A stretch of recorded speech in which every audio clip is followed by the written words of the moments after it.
All right, what is going on, you lovely ladies and gentlemen of the world?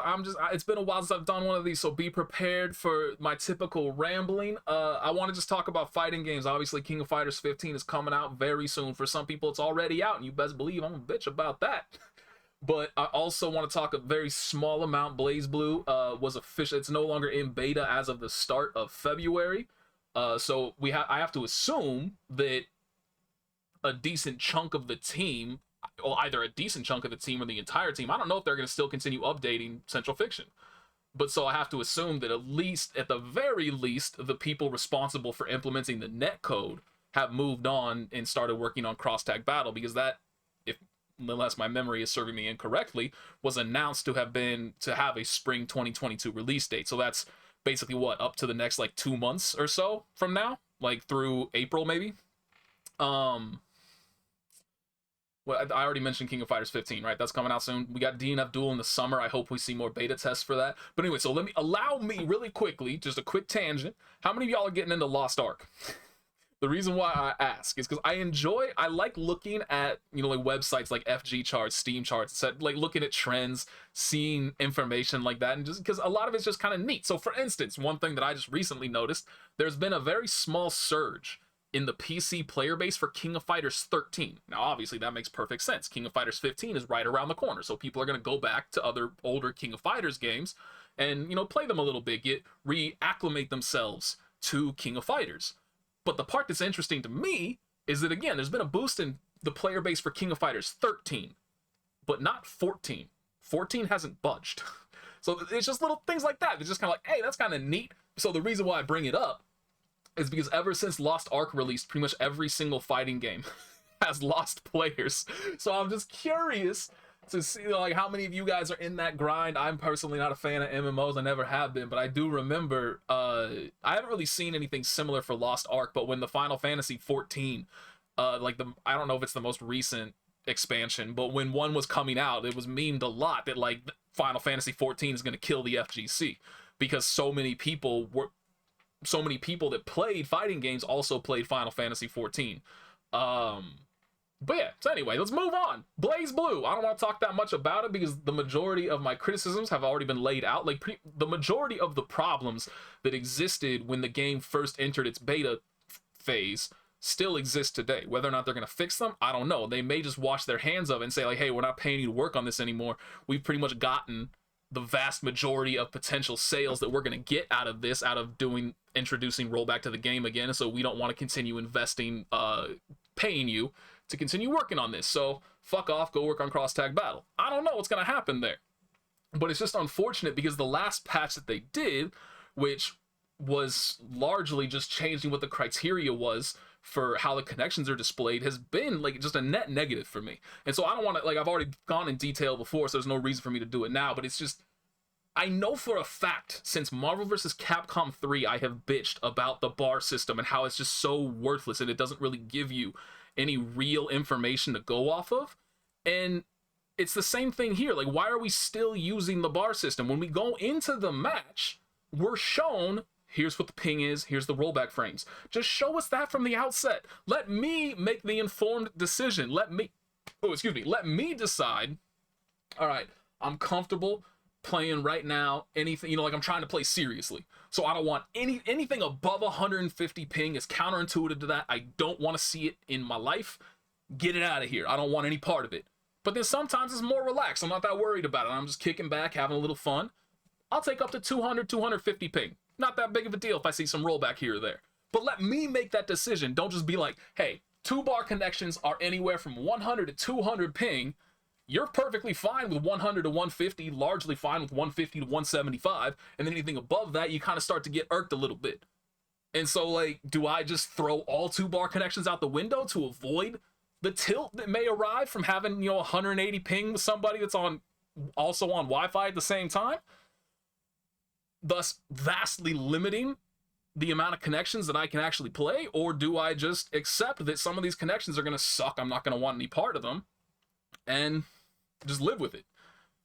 It sucks to be put in that scenario, so just show the ping. And the thing that's the most frustrating about it too is that other games have done it. Other games do it. Skullgirls obviously is a big one, because Skullgirls, it shows you the ping, it shows you the jitter, and it shows you whether or not they're on Wi-Fi.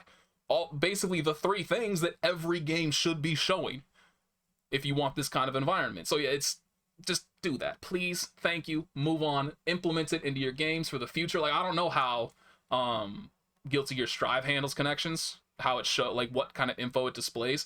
Like, I remember, wasn't it kind of being spread around prior to the official release that ArcSys was going to put in a Wi-Fi indicator, and to my knowledge they never did that? Just stuff like that, right? Like, commit to making your games better, commit to making everybody's experience better, because you have this information at your hands. We know you have the information, so show it to us, please and thank you. So King of Fighters 15, this is going to be kind of unfair to King of Fighters right now, because it's right around the corner, and so I'm going to be taking swings at it. But this is true of largely every fighting game, especially the more recent ones, because unfortunately we're kind of entering a territory where fighting games are giving us less content than what they used to. So like with King of Fighters 15, I've read some reviews for it. It's actually, I looked at IGN's, Destructoid's, and Escapist Magazine's video review of it.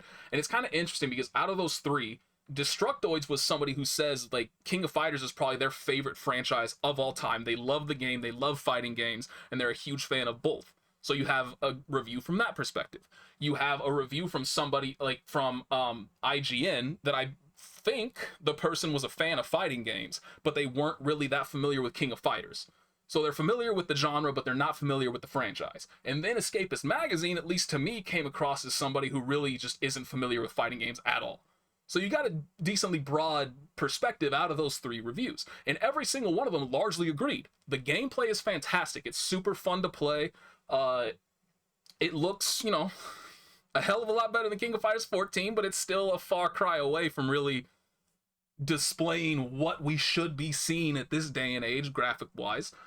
But if you're looking for anything beyond the fundamental competitive player versus player experience, whether that's offline versus or online, don't even bother. It's just a waste of time. The content, you know, like the combo trials in King of Fighters 15 are just as shitty as the ones from 14. The tutorial for 15 is just as garbage as the one from 14.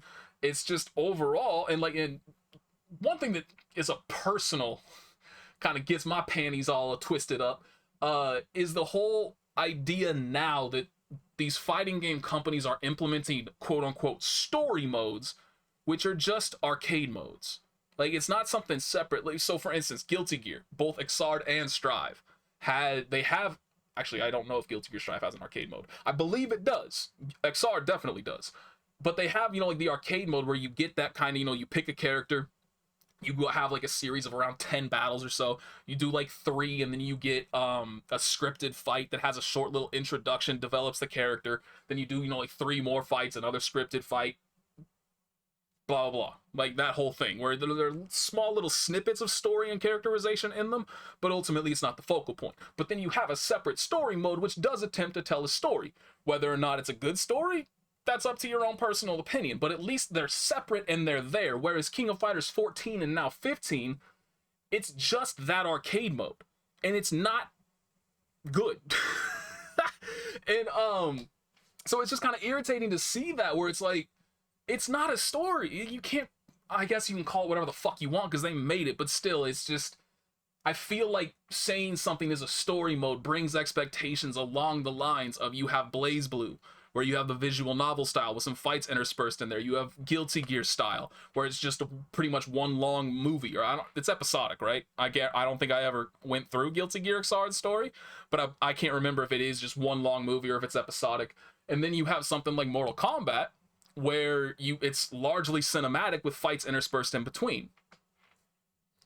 It's none of those. It's just an arcade mode masquerading as a story. I'm sorry, it's just an arcade mode masquerading as a story. I just don't understand why, because again, it just kind of brings to mind something greater than what it is, and so it kind of sets itself up for disappointment. But so basically the entire point of that being that, like, King of Fighters 15 is releasing at full price, and what does it give you for that full price? Does it justify the price tag? I personally don't think so. I'm still on the fence, but largely I'm kind of on the fence because I need to wait and see.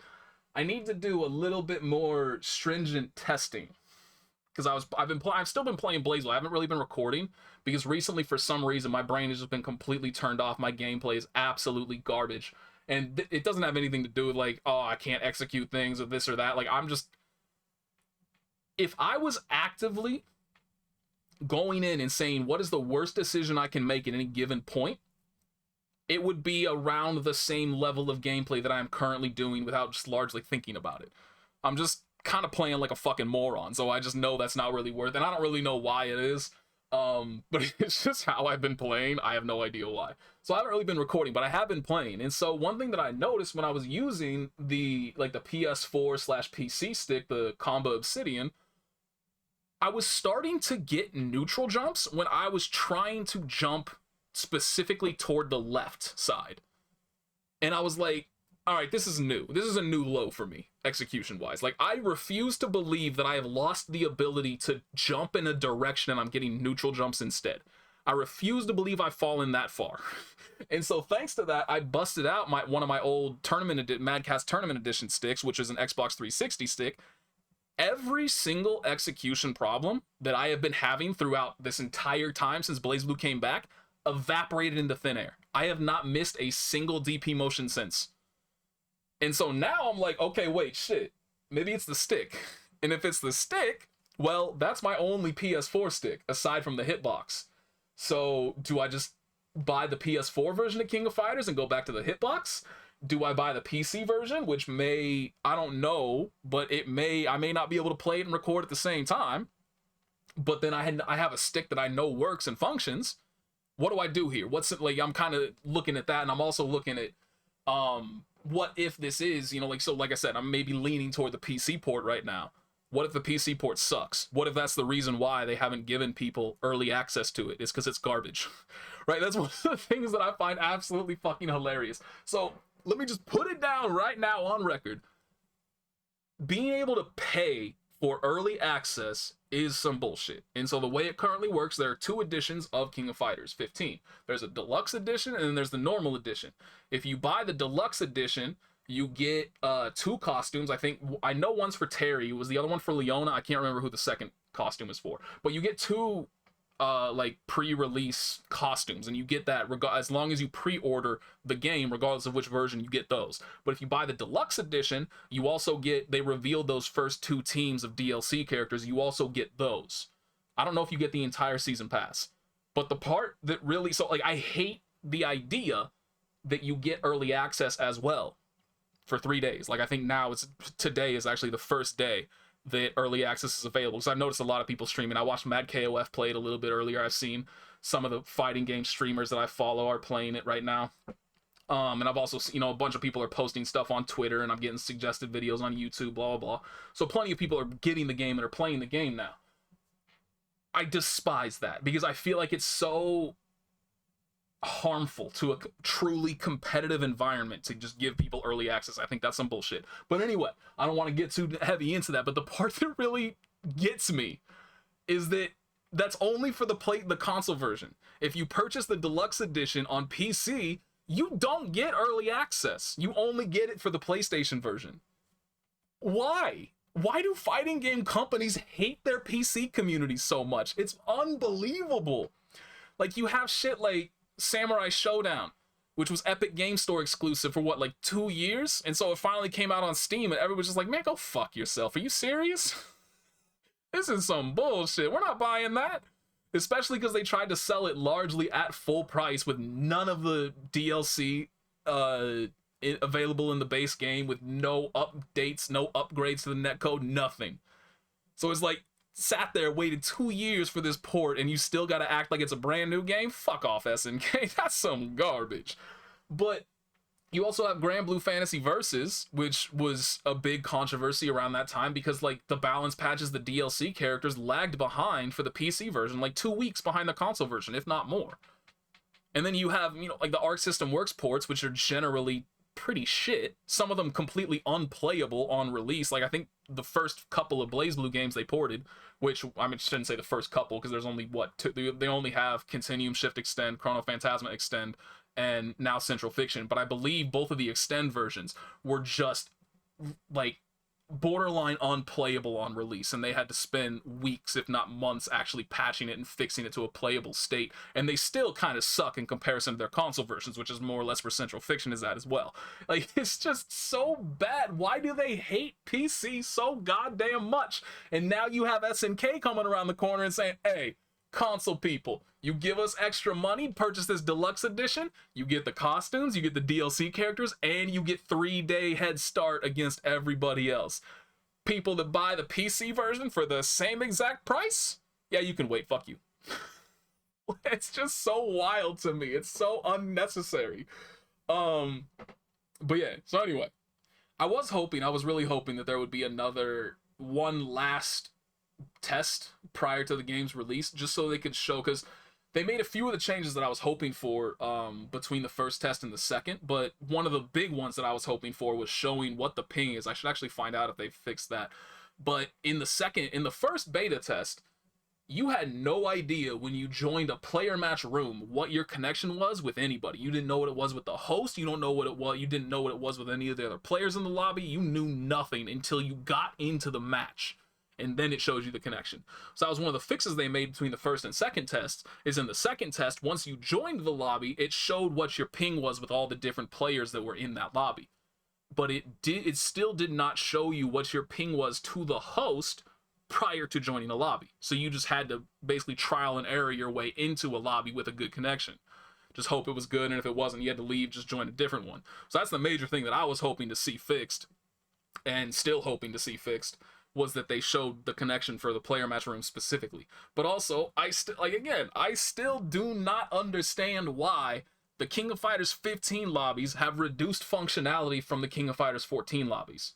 Just blows my mind. So that was another thing that I was hoping that, maybe they may have fixed that. Maybe they may have introduced, at the very least, the same level of function that King of Fighters 14 lobbies had. So anyway, enough about King of Fighters. Like I said, I'm kind of taking swings at King of Fighters, but this is true of every fighting game sans NRS games, which is what pisses me off the most.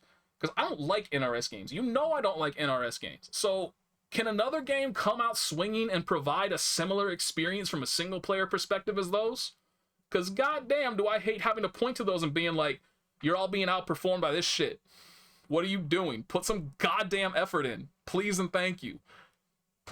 Anyway. It's all fighting. It's not King of Fighters. It's just King of Fighters is the one that's coming out very soon, but they're not alone in it. But yeah, so anyway, DNF Duel. Speaking of testing, hopefully DNF Duel is going to have more prior to its release, because that's going to be coming out in, summer 2022. And again, who knows what that actually means. It could mean it's coming out, like the end of September. It could mean it's coming out the start of June. Who knows what it actually means. But hopefully they are going to have more testing. Hopefully we get to see some actual matchmaking in the game. That's one of the things that I'm hoping for personally. Because I've never really enjoyed dealing with lobby systems going, like, even right now when I'm playing, so like when I'm playing Blazblue, I'll kind of go back and forth between playing ranked matches with Tager and joining player match lobbies and practicing with Azriel.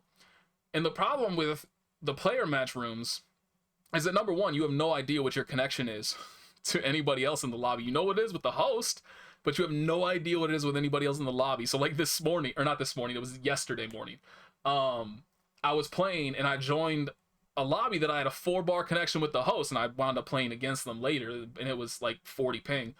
But the first person that I played against was a 380 ping connection. I didn't want any part of that shit. And so like you have that on the because I pretty much exclusively join free-for-all lobbies. I don't join match/spectate shit. So you don't know what kind of connections you're actually walking into unless you connect to the host specifically, because you see their connection prior to joining the lobby. You don't know what the experience level of any given person is going to be. Like, if you see a lobby where the host is a pink square or an orange square, chances are the majority of players that join those lobbies are also going to be higher level, and vice versa. But you don't know for sure. I could be, like, I've joined lobbies where I'm fighting against people that it's their very first match in Blazblue ever. And then I've joined lobbies where it's against somebody who has fought 2,000 matches. You have no idea going into it. So I just generally prefer matchmaking systems that can match people, that can at least try to match people based on a certain kind of skill level, which is what rank does. If I look at somebody that's at a similar level to me, that is also, you know, like either pink square, orange square, maybe yellow square, chances are I'm going to have a good match with them. That's not always the case, but chances are pretty good that if they're at a similar experience level to me, they're also going to provide a good match. So I just prefer matchmaking systems rather than DNF Duel, which only had the lobby system, so you had no idea what kind of people you were going to run into.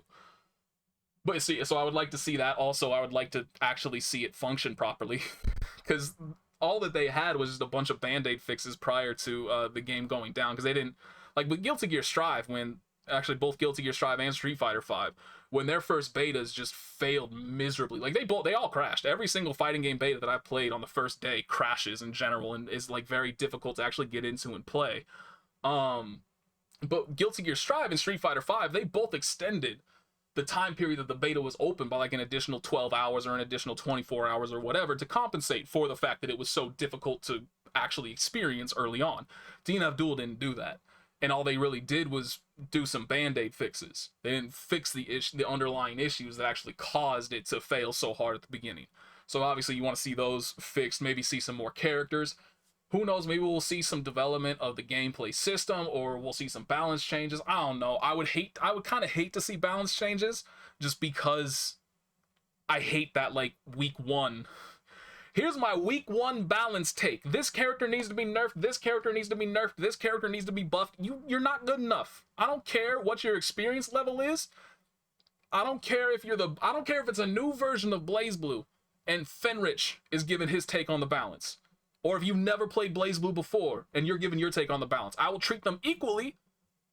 In so doing, that I will throw them in the trash and ignore them. Because week one takes universally suck. And I'm saying that as a person that has had many shitty week one takes. Sometimes accurate week one takes. I still maintain that Coma sucks. I never actually said that Coma sucks. But you gotta as a content creator, you have to over-exaggerate everything to provoke a response. So Coma sucks. He's the worst fighting game character. He's the worst fighting game in the history of fighting games. Yep, that's it. But no, in all actual seriousness, it's just, don't make balance changes based off of people's riots. Like, didn't they nerf Potemkin? I mean, to be fair, some things deserve to be nerfed, right? Like with Potemkin, I don't know what it still is, but with Strive, the fact that his armor, I'm so far removed from Guilty Gear these days that I can't even remember what the hell his moves are. But the armor, if you let it go through, was safe on block. But if you used the cancel, then for whatever reason, like it used to be that was kind of that was imperative to his pressure game, was being able to transition from using the charge move and canceling it and then going into normals to further your pressure. And then in Guilty Gear Strive, they actually made that, at least in my opinion, reactably punishable if you use that. Whereas if you just let it rock, an armor forward momentum based move, it was safe on block. Nothing armored, invincible, whatever should be safe on block. That's just my own personal opinion. That would be my own personal design philosophy. That's not going to be shared by everybody, but that's just what I personally believe. So the fact that letting the armor move go through, it's called Hammerfall, right? Whatever. Letting that go through and having it be safe on block was some bullshit, whereas actually canceling it, which is what you ideally should do if you realize that it's not going to work, being punishable, was just absolutely, the situation should have been reversed. So I'm perfectly fine with stuff like that being nerfed. But certain other things, like for instance, one of the most infamous ones was the snap nerf of Sentinel in Marvel vs. Capcom 3. And then the game, people continued playing the game for longer than a week, and people realized just how much of a punching bag Sentinel actually was and how easy it was to murder him now that he had far less health. It was a bad nerf. It was a bad balance change, but Capcom listened to their competitive community crying their salty, salty tears, and they made a change, and it was a bad change, and they shouldn't have done it. So yeah, I hope they don't actually make any balance change. See, like I said, I ramble a lot. I didn't need to say all that shit. I could have just said week one takes on balance are garbage. They shouldn't really be looking. They should be looking at the underlying systems and seeing if they're functioning properly. Like, I think that's one of the mistakes that Melty Blood has made so far. That they have made character balance changes. Some of them justified, right? Like Saber, I still almost never see any Saber players. But that was one of the first big balance changes they made, was a ton of buffs to Saber.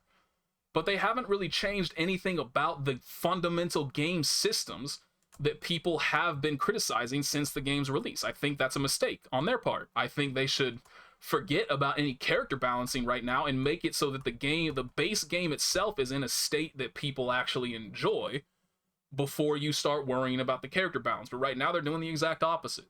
So that's the kind of stuff that I'm perfectly fine with. If you want to adjust the game systems and kind of fine tune them to get basically the maximum fun level that you can out of them, do that. But don't really be, unless something stands out, is incredibly broken. For instance, Kokonoe Black Hole definitely should have nerfed that sooner than they actually did. And I kind of wonder if Evo hadn't threatened to ban the character, if Arc System Works ever would have actually done anything about it. It's just one of those what if scenarios. But, you know, like, that stands out as just being obscenely broken and never should have seen the light of day in an actual finalized version of the character. That never should have made it to the actual game itself. Never should have gotten past testing.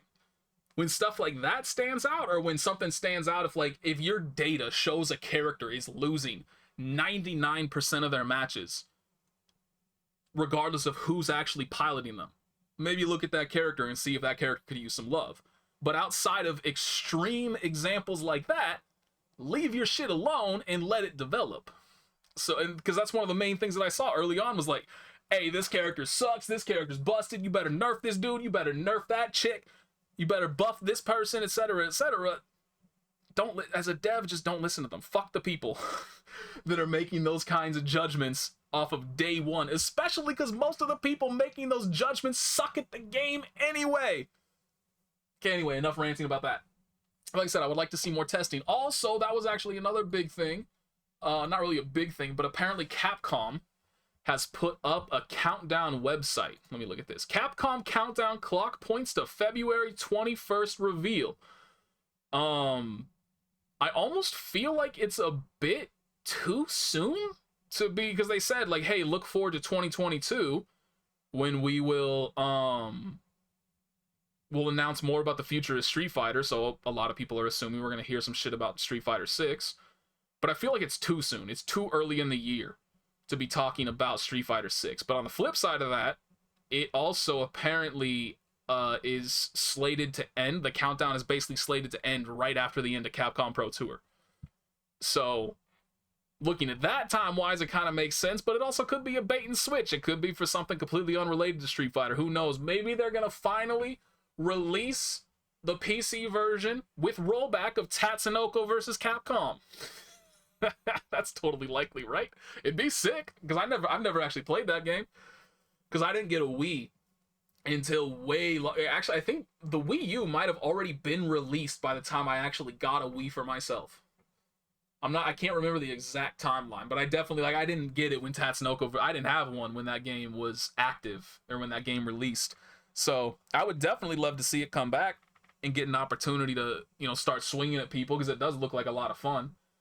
But either way, who knows? So you have that coming up.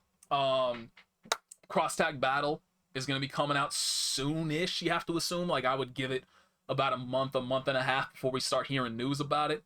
It'll be interesting, because you can't just do a copy-paste of, hey, we made this work for Central Fiction, so let's just copy-paste it over into Cross Tag Battle, call it a day. Because obviously now they also have to work on a console version on top of it, which is going to bring its own set of difficulties. So who knows how that's going to play out.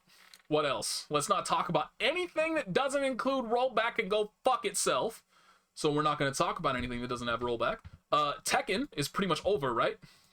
You have to assume. You also kind of have, I should have said this at the beginning rather than near the end.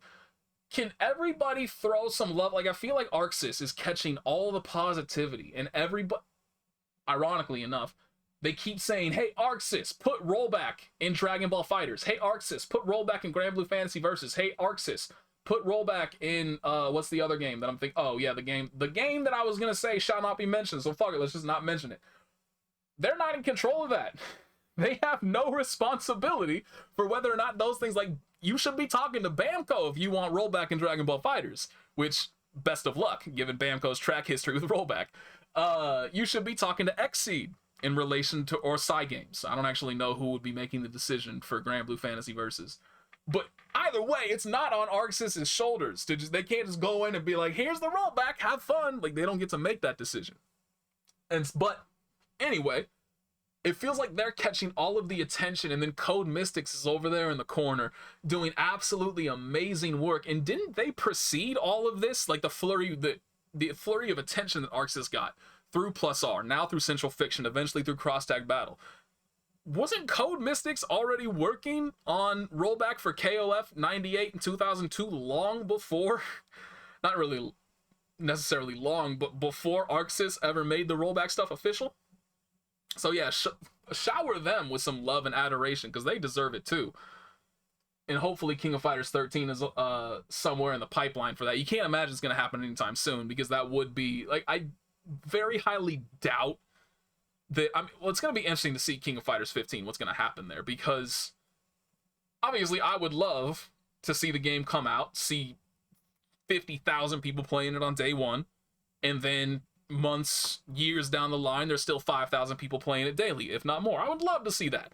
Do I expect that to happen? Hell no. I want to see that, but either way, you don't want to undercut yourself by saying, like, hey, here's our new game, King of Fighters 15. Also, we're going to put rollback in King of Fighters 13. You're just kind of undercutting yourself there. You don't want to do that. But I would love to see rollback come to it eventually. And because of the efforts of companies like Code Mystics, of the people that are working on Plus R, that are working now on Central Fiction and Cross-Tag Battle, it's kind of opened the floodgates for people like, yo, what about this game? What about that game? So we're kind of both looking forward and backwards at the same time, hoping to see resurgences for some of our favorite fighting game franchises, while also hoping for the best in the future. Like, I thought it was kind of funny. At the very least, one tweet that got some decent traction, which was kind of weird that it got traction, but it was by Sanford Kelly, who is, if you are not aware of him, is one of the best Marvel vs. Capcom 2 players of all time. But he made a tweet about Street Fighter V saying, yo, I know this is going to catch some hate, but I'm super glad that Street Fighter V is officially done. That game sucks. Can't wait for the future. And so, on one hand, number one, why are you talking about, like, this is a new position for you? You have been maintaining that Street Fighter V is shit since the game launched. Why do you think you're going to catch hate now when you've just been talking shit about the game since day one? But number two, why do you have faith in Street Fighter 6? It's the same fucking company. So, like, what do you think is going to happen differently? Ono's been gone for a while. They've been making decisions without him long before Street Fighter V has officially ended. Do you really think this is going to be so vastly different? It's kind of weird. But so, people are looking forward. What's the future for Street Fighter? What's the future for Tekken? For Dragon Ball FighterZ? Will they implement rollback netcode? Because it's still popping. I think that has maintained far more popularity than most people, including myself, thought it was going to maintain, which is good for them. But in a netcode update would be absolutely fantastic, and we'll see yet another resurgence for the series. Or are they just going to say, yeah, whatever, we'll deal with it with Dragon Ball FighterZ 2? Who knows? We're kind of in an interesting state where, again, we're kind of both looking at the past of fighting games and saying, all right, what can we do with all this? This is a huge library of stuff, which many people that are currently getting into fighting games have never experienced, that they may want to, they may fall in love with something. But we're also looking at the future. It's just a very interesting time, and I certainly hope to see some great things from fighting games. But yeah, as long as we don't all get absorbed into MMOs. I don't know. I am one of the individuals that cannot see the appeal of the MMO style of games, of gameplay. So I'll never get sucked into it. So that's why I certainly hope that we won't all get absorbed into MMOs, because that would be a sad day for me. Anyway, enough from me. I've rambled on for long enough. Thank you all for listening. Hope you enjoyed. Peace.